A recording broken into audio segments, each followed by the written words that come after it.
Part 1.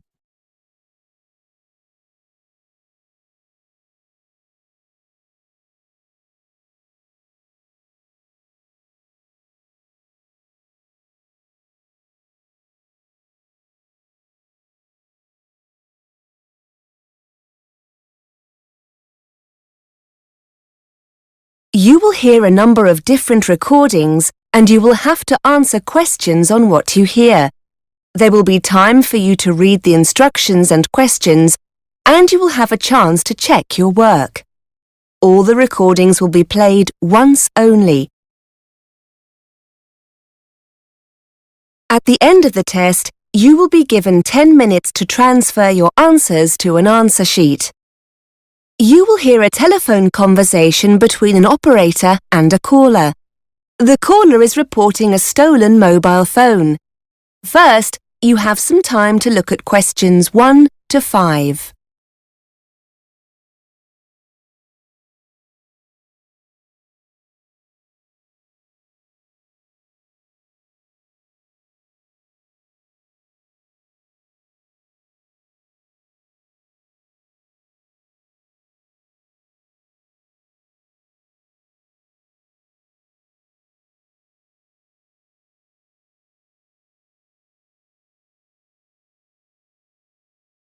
Now we shall begin. You should answer the questions as you listen, because you will not hear the recording a second time.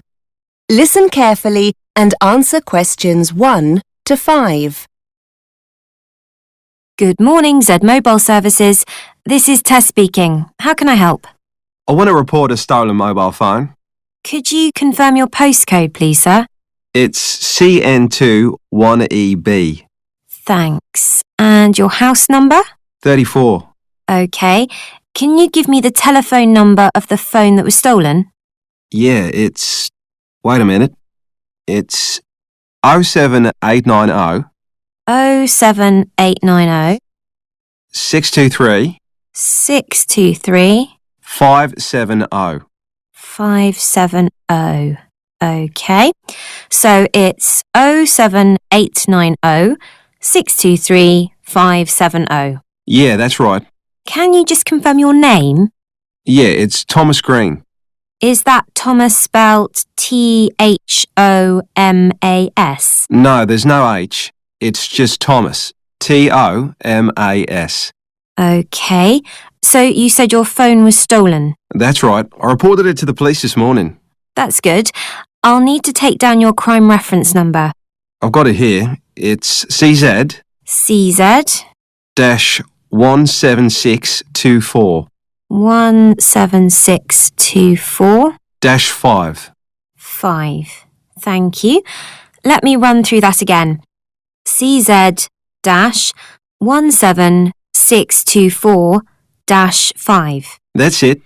Just a few more details. Can I have your IMEI number? Oh, what's that? It's the International Mobile Equipment Identity Number. It's Sorry, I don't have it. Not to worry. We'll deal with that in a moment. I just need to have the date and time your mobile was stolen. That's easy. Between 1 and 2 o'clock yesterday. That's 1 to 2 p.m. on the 16th of August. Thank you. Before you hear the rest of the conversation, you have some time to look at questions 6 to 10.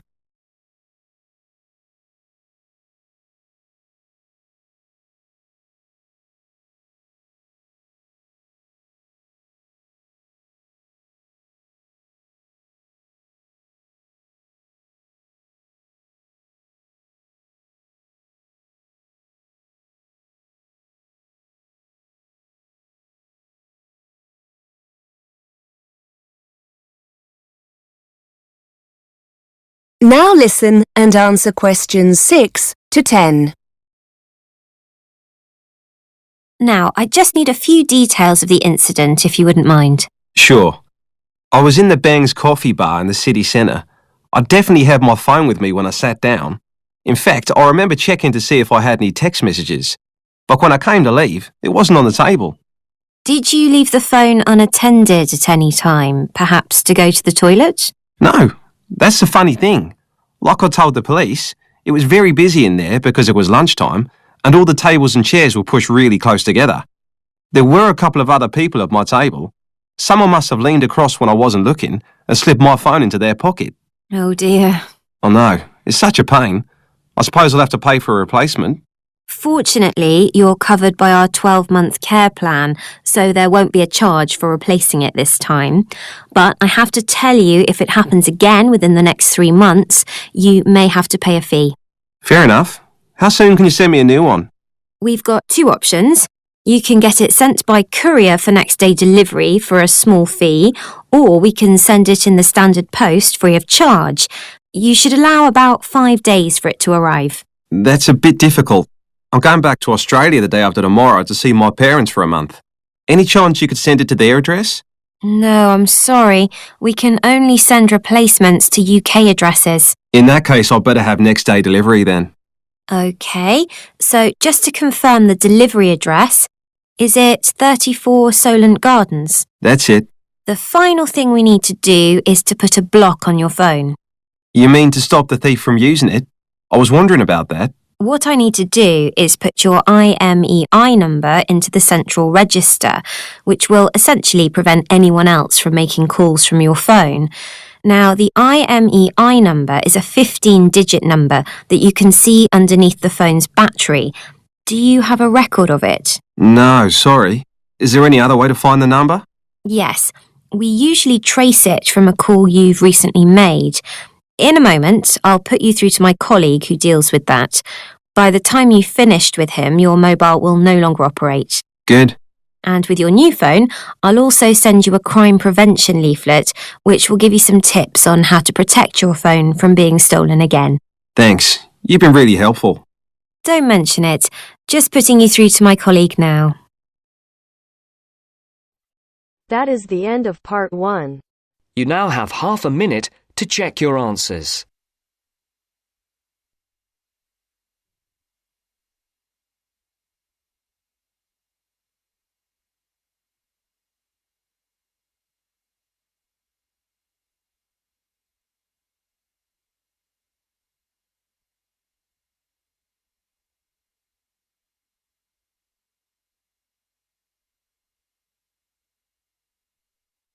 Now turns to part 2.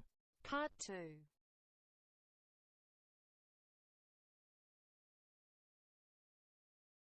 You will hear a presenter on a radio show. The presenter is reading out letters sent in by listeners to the show. First, you have some time to look at questions 11 to 16.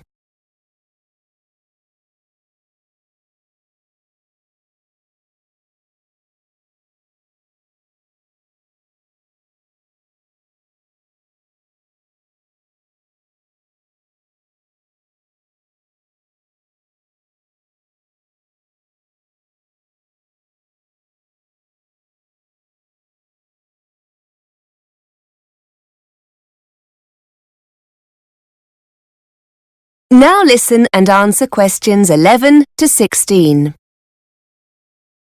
Hi, you're listening to Mark Ambrose, and I'll be with you through to midday on Talkback, the show where you tell us what you think about Radio Western. I'm sure you've all heard we have a new boss here at Radio Western, and she's very keen to get your feedback. Well, you've certainly taken her invitation seriously. We'll be dipping into the postbag for your feedback in just a moment, and speaking to a surprise guest or two later in the show. I must start by saying a big thank you to Tony Marsons. Judging by your letters, he did a great job of covering the show last week whilst I was away. Thanks, Tony, if you're listening, and thanks for all the emails asking about my holiday. I had a long, rather boring flight home late last night, but I must say I had a wonderful time. The food was absolutely delicious, and the locals we spoke with were really friendly. Shame about the weather, which was an absolute washout, but you can't have everything, I suppose. And the kids loved it, so everyone was happy. Anyway, on to the first of your letters. Sally from Liverpool is very concerned about the consequences of the cutbacks we've been experiencing here at Radio Western, in particular whether some of our late-night music shows could be facing the axe. We're force-fed a great deal of pop music throughout the day, writes Sally, and some of your listeners look forward to the more niche musical genres you cover in the evening. Are these in danger when you rearrange the schedule? Not at all, Sally. In fact, look out for 1 or 2 exciting new shows over the coming weeks. We've got a brand new classical music show coming soon, and the return of the ever-popular Chris Green with his show on international folk music. And of course there's Carol Whittaker's History of Jazz every Friday night. Hopefully this will put your mind at rest, Sally. Before you hear more of the radio show, you have some time to look at questions 17 to 20.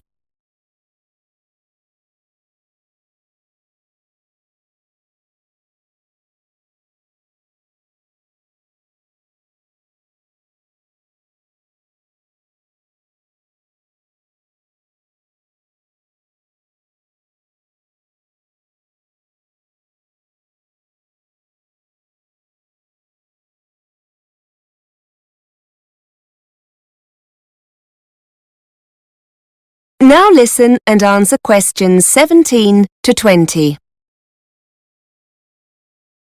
John from Leicester writes in to point out that many of our guests on Talkback and other shows seem to run out of time before they have the chance to finish the interview. It happens again and again, writes John. As the programme draws to a close, guests get rushed and many questions go unanswered. Why don't you offer some kind of after-show online channel where the guest can continue answering listeners' questions? I think that's a great idea, John. And, as you go on to say, if it were recorded, people who don't get the chance to hear the live show could catch up later. We'll certainly pass this one up to management. I'm sure a service like this would go down really well on our website. Now, Clive has a question that would be of interest to all us over 50s fans of Radio Western. Clive wants to know why we don't feature more issues related to this age group and cater more to this group's taste in music. As Clive explains, as a regular listener, I'm concerned about your age profiling.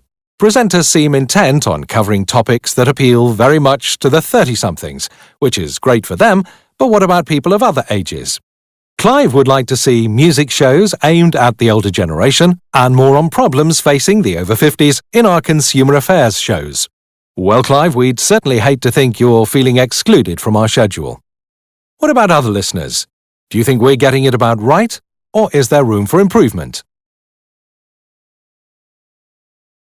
That is the end of part 2. You now have half a minute to check your answers.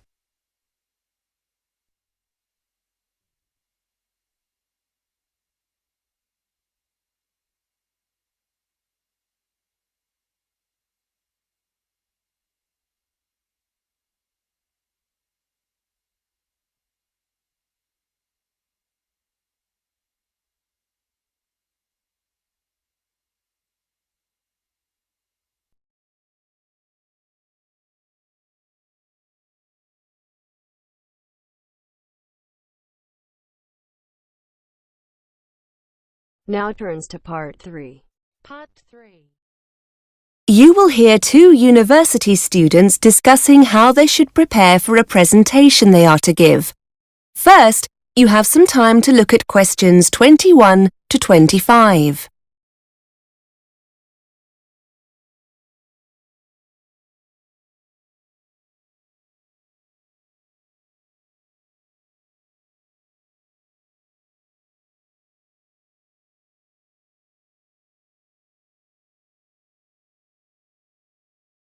Now listen and answer questions 21 to 25. Hi, Kelly. How are you? Fine, thanks. Do you still have time to talk about our presentation? Yeah, for sure. We need to get going on this, don't we? Well, it's next Wednesday, so yes. Thought it was Thursday. No, that's the other group. We're doing ours the day before. I've just seen Fiona.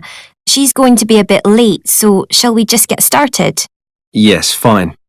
We're definitely doing it on women in education, aren't we? I know we talked about women in politics, but are we going for education? Yes, that's right. Now, it's not too long, is it, the presentation? They said to keep it to about half an hour. Maybe we can sort out who's doing what today. Yes, good idea. One thing we do need to sort out is a projector and laptop. We're going to use PowerPoint or something like that for the talk, aren't we? Yes, they said we could book a projector and laptop from technical services if we needed them, because it's not in the lecture theatre, is it? I know there's already one set up in there, but... No, the lecture theatre was booked. We're in the seminar room. Before you hear more of the conversation, you have some time to look at questions 26 to 30.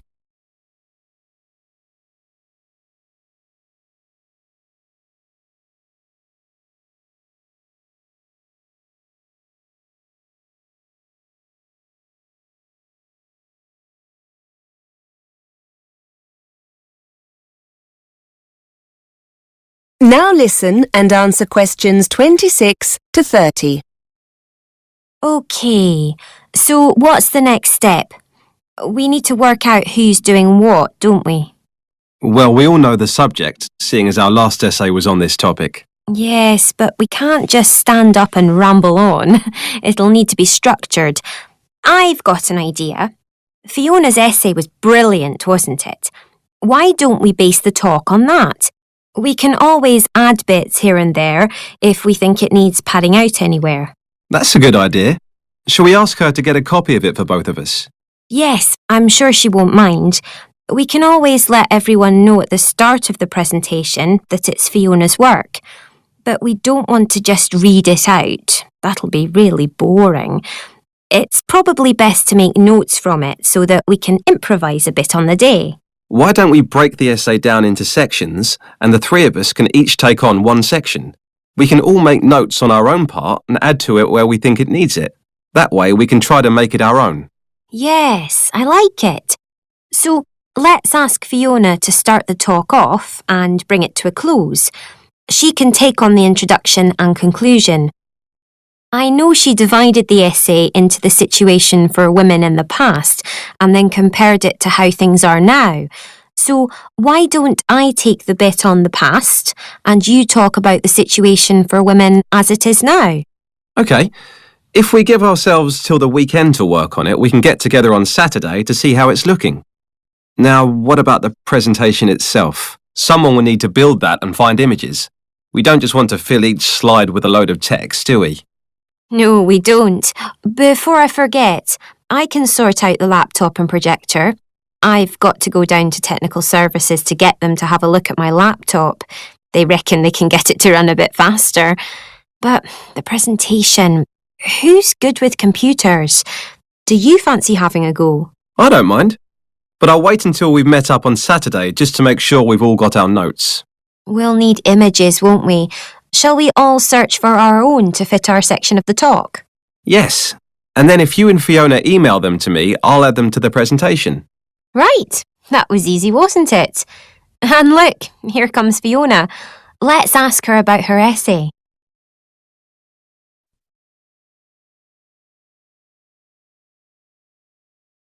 That is the end of part 3. You now have half a minute to check your answers.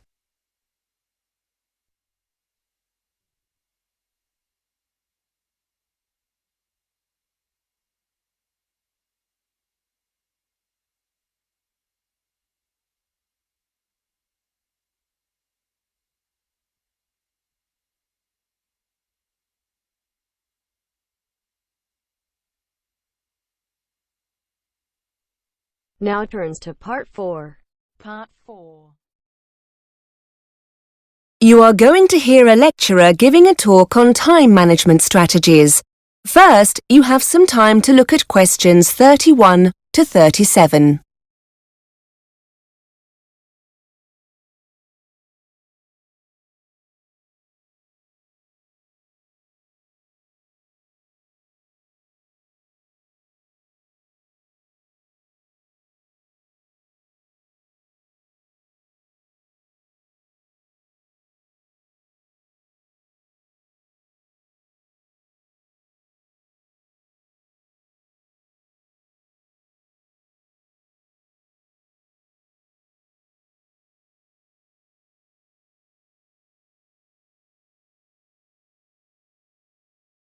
Now listen and answer questions 31 to 37. Hi everyone. Today Mark has come in to talk to you about time management strategies. If you remember, in the introductory session, I told you the difference it can make to your studies, so this is an incredibly important session. Thanks, Mark. Hello. Yes, I'm Mark. I lecture over in the business school, but I have a bit of a reputation for being rather evangelical about time management, and I'm often invited into other courses to talk about it. So, here I am. You've now come to the end of your first week at university, and you've probably noticed how different it is from school or college. For some people, this step up comes very naturally, but in our experience, many students find this new regime a challenge. People aren't watching over you anywhere near as much, and you're expected to be far more responsible for your own learning. Research I've carried out shows that 65% of male students have poor time management skills. It's not quite so high for females, but still, a majority of 55% would benefit from developing these skills. Students who don't will see their grades and general progress suffer as deadlines are missed or work gets rushed, with a decline in the quality of work as a result. In a nutshell, you need to be aware of the big picture, to know what's coming down the line at any given time and what needs prioritizing. Start by creating that big picture using our yearly academic planner, and don't hide it away in a drawer somewhere. Give it pride of place somewhere, like on the bedroom wall, so you'll have daily reminders of what's approaching. During this first week, you'll have been given seminar and lecture times, essay deadlines, exam dates, and so on. Add these dates to your planner and add any new deadlines, such as seminar presentations or tutorial dates, as you get them. Those important non-academic occasions shouldn't be ignored either. Trips back home for family celebrations need to be factored in. Looking at your planner, the first thing that will strike you is how much time you have on your hands. Just a few seminars here and there, a couple of lectures on Tuesday and Thursday. Easy, you think. But this is very misleading indeed. Your planner only looks empty because it doesn't show all that essential self-study you'll need to do. And, as there's no one else structuring this time for you, you'll need to manage this yourself. You don't want to waste those hours between lectures or seminars in the cafe. Use this time to read through your lecture notes, prepare for the next seminar, or do some research for that next assignment. Essentially, structure your days on a 9-to-5 basis as if you were a full-time employee, and start to calculate how you're going to fill those gaps efficiently. Start by considering how you're going to meet all those deadlines. If there are any cooks among you, you'll know that putting a nice meal on the table requires more than just, well, cooking. You need to research the ingredients, buy them, chop, slice, mix, and so on. Cooking itself is a long way into the process. It's the same with that essay you have to write, or that presentation you might have to make. They need careful planning beforehand, and that time needs to be built into your preparation. Start prioritizing what needs doing and when. Download our monthly and weekly planners to help you map it all out. Before you hear the rest of the lecture, you have some time to look at questions 38 to 40.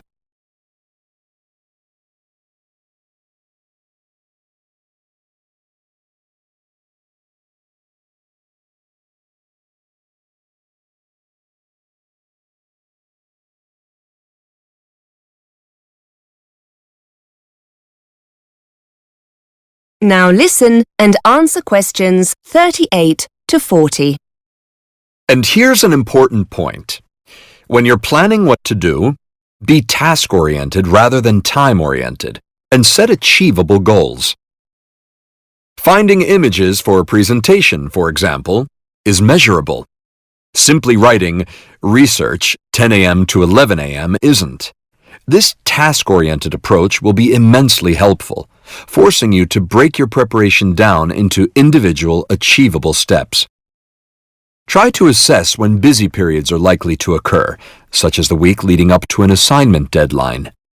Are there any evenings during the week you could put aside for extra work? And, just as importantly, make a note of any times you won't want to be working.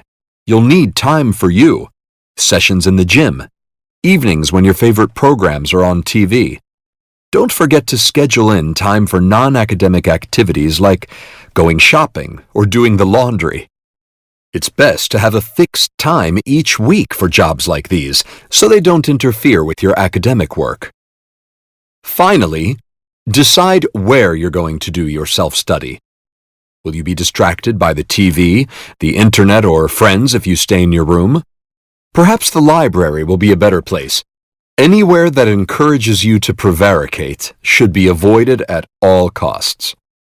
Starting with the big picture and then working towards individual goals will leave you feeling in control, rather than being pulled here and there, firefighting as the next deadline looms. That is the end of part 4. You now have half a minute to check your answers.